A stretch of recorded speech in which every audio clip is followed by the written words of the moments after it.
Hello, today we talk about the structure of kidney tubule. We had discussed earlier about excretory system and we had discussed the structure of a kidney, internal structure of kidney, and we had said that in the cortex we had dotted appearance. The dotted appearance was some part of the nephron. So nephron is the basic structure and functional unit of a kidney. So the internal structure of kidney, the internal structure of a kidney tubule. Kidney is made up of millions of kidney tubules. It can be kidney tubules, it can be renal tubules, it can be uriniferous tubules. So we talk about the structure of the uriniferous tubules or the nephron. So the structure of nephron, let's see. Now see the structure of the kidney tubule or the renal tubule. This is a cup-shaped structure called as Bowman's capsule. This cup-shaped structure is the Bowman's capsule. Then this Bowman's capsule is having a coiled part which is nearer to the Bowman's capsule. So coiled is convoluted, nearer is proximal. So it is the first convoluted part is called as proximal. Proximal means nearer to the Bowman's capsule. So this is proximal convoluted part.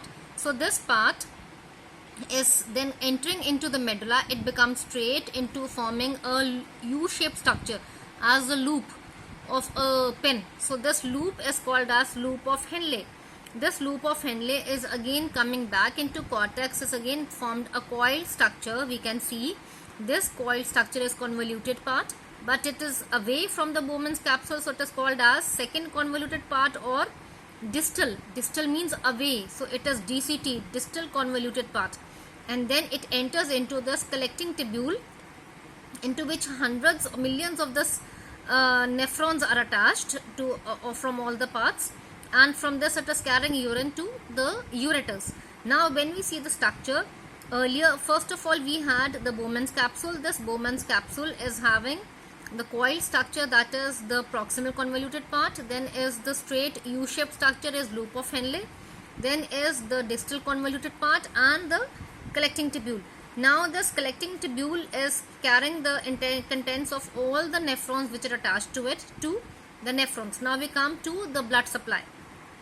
Blood supply we talk, the renal artery is entering the kidney. So this renal artery is dividing into afferent arteriole. This afferent arteriole is wider. We can see in the diagram, this is wider. It divides into very small thread-like structures of the first capillary network called as glomerulus. So this glomerulus is the capillary network. The capillary network will unite and form efferent arteriole, which is narrower than the afferent. Afferent is thicker. This is twice thin. So this is the efferent arteriole will, because now over here the liquid part of the blood from the blood has filtered out. So it will again divide and form a network of this capillary network. This is the secondary capillary network, which is also called as vasa recta. This is called as secondary capillary network, vasa recta. This will cover the entire nephron and it will unite to form the renal vein, which will carry the purified blood back to heart. Now we talk about the mechanism of urine formation. Mechanism of urine formation, very first we talk about is the very first step, ultrafiltration. See how it is carried out. The afferent arteriole is bringing the blood, impure blood, that is the blood full of nitrogenous waste matter, urea, uric acid, sugar, salts. And as it is entering, it is dividing into this capillary network glomerulus. So glomerulus and Bowman's capsule together form Malpighian capsule. Glomerulus and Bowman's capsule together form Malpighian capsule. It is also called as renal capsule also. Renal capsule, clear? So as the afferent arteriole is bringing the impure blood full of nitrogenous waste matter into this glomerulus, the liquid part of blood will filter out, which is having the glucose, the proteins, the amino acids, salts, urea, uric acid, excess of water. So what is left in efferent arteriole is RBCs, some proteins and some water. So the liquid part over here we have the glomerular filtrate, that is the primary urine.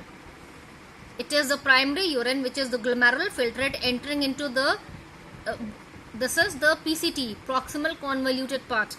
Over here now it has redivided again.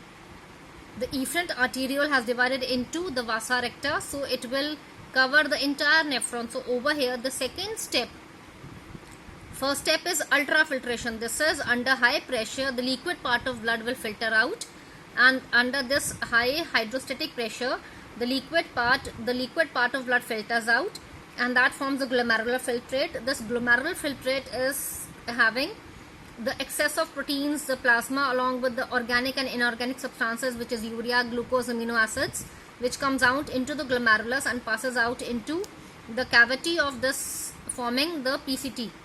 Clear? So this PCT is having the excess of proteins and salts and water and sugar also, which has to be reabsorbed. Now, as it is passing into the PCT, the second step of the urine formation starts, that is reabsorption.